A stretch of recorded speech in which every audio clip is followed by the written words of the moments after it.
జీవితంలో మనం ఒకసారైనా రక్తదానం చేయడం వలన కష్టకాలంలో ఉన్న మరో మనిషికి జీవితాన్ని ఇచ్చినట్లు అవుతుందని రక్తదానం చేయడం సామాజిక బాధ్యతగా భావించి ప్రతి ఒక్కరూ ముందుకు రావాలని రోటరీ అధ్యక్షులు కేఎన్ఎల్ వర్మ తెలిపారు. కాకినాడ జిల్లా తుని రోటరీ క్లబ్ ఆధ్వర్యంలో రోటరీ 119వ వార్షికోత్సవం పురస్కరించుకుని మెగా రక్తదాన శిబిరాన్ని ఏర్పాటు చేశారు. ఈ శిబిరాన్ని తెలుసుకుని పరిసర ప్రాంతాల నుండి పెద్ద ఎత్తున యువత, సామాజిక కార్యకర్తలు, రోటరీ సభ్యులతో పాటు పట్టణంలో ప్రముఖులు హాజరై స్వచ్ఛందంగా రక్తదానాన్ని చేశారు. ఈ సందర్భంగా ప్రముఖులు మాట్లాడుతూ రక్త నిల్వలు అందుబాటులో లేక ఎందరో తమ ప్రాణాలను పోగొట్టుకుంటున్నారని, వారి కోసం యువత స్వచ్ఛందంగా రక్తదానం చేయాలని పిలుపునిచ్చారు. స్థానిక ప్రభుత్వ ఆసుపత్రికి వివిధ ప్రాంతాల నుంచి రోగులు వస్తున్నారని, అక్కడ నిర్వహించే బ్లడ్ బ్యాంకుకు మరింత సహకారం అందించాల్సిన అవసరం ఎంతైనా ఉందన్నారు. అవసరం ఉన్నంత మేరకు రోటరీ సభ్యులు తమ సేవలను అందజేస్తారన్నారు.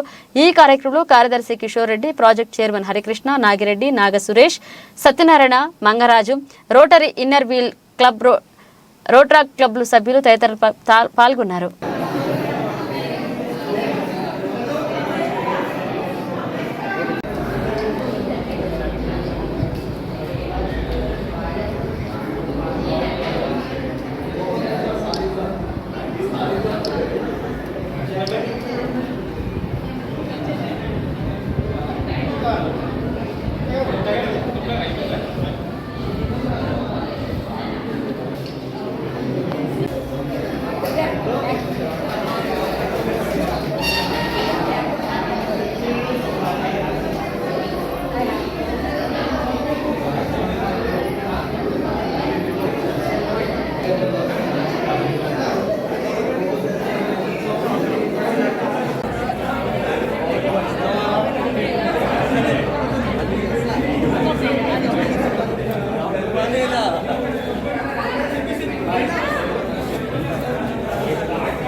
చెప్పండి.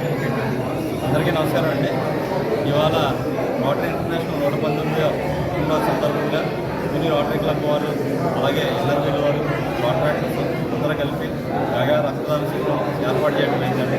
ఈ రక్తదాన శిబిరానికి ఎంతో ఉత్సాహంగా అన్ని స్కూల్స్ నుంచి స్టూడెంట్స్, అలాగే వివిధ క్లబ్బుల నుంచి సభ్యులు అందరూ వచ్చి ఈరోజు ఇంచుమించు 150 యూనిట్ వరకు రక్తదానం జరుగుతుందండి. ఈ కార్యక్రమాన్ని సహకరించిన ప్రజలందరికీ, అలాగే మా రోటరాక్ట్ మెంబర్స్కి, మా ఎన్ఆర్వీ సభ్యులకి, కాంట్రాక్టర్స్కి, అలాగే ఈ కార్యక్రమానికి పిల్లల్ని ఎంతో ఉత్సాహంగా ప్రోత్సహించి ముందుకు పంపించిన స్కూల్ యాజమాన్యం వారికి, అలాగే మా మేడం సార్కి అందరికీ ప్రత్యేక ధన్యవాదాలండి. వాళ్ళ ఈ కార్యక్రమం అందరికీ ధన్యవాదాలు తెలియజేస్తున్నాను. Thank you. Okay sir. అందరికీ నమస్కారం అండి. రోటరీ క్లబ్ ఏర్పడి 119 సంవత్సరాలు అవుతున్న సందర్భంగా ఈరోజు ఈ కార్యక్రమం ఏర్పాటు చేయడం జరిగిందండి. ఈ కార్యక్రమాన్ని మా Rotary Club, Rotaract Club, Inner Wheel Club సంయుక్తంగా ఏర్పాటు చేసామండి. అలాగే మా మెంబర్స్, అలాగే మిగతా ఈ Rotaract members, Inner Wheel members అందరూ కూడా వారి సహకారం ఎంతో చక్కగా అందిస్తున్నారు. ప్రజలు కూడా ఎంతో స్వచ్ఛందంగా ముందుకు వచ్చి ఇలాంటి మంచి కార్యక్రమం ఏర్పాటు చేసినప్పుడు వాళ్ళ వంతు సహాయంగా వచ్చి 60 సంవత్సరాల వయసున్న పెద్దవారు, అలాగే యువత ఎంతో ఉత్సాహవంతంగా ముందుకు వచ్చి రక్తదానం చేయడం జరుగుతుందండి. సుమారుగా 150 యూనిట్ల పైగానే కలెక్ట్ చేస్తామని చెప్పేసి అనుకుంటున్నాము. అందరూ కూడా చాలా ఉత్సాహంగా పాల్గొంటున్నారు. స్కూల్ యాజమాన్యాల వరకు ప్రత్యేకంగా ధన్యవాదాలు అండి. ఎందుకంటే వారి స్టూడెంట్స్ పంపించి ఇక్కడ వాళ్ళ రక్తదానం మీద అవగాహన పెరిగేలా చేసి ఇందులో పాల్గొనేలా చేసినందుకు వారికి ధన్యవాదాలు. అలాగే మా రోటరీ మెంబర్స్ అందరికీ కూడా ప్రత్యేకంగా ధన్యవాదాలు. మీడియా సోదరులకు ధన్యవాదాలు. Thank you.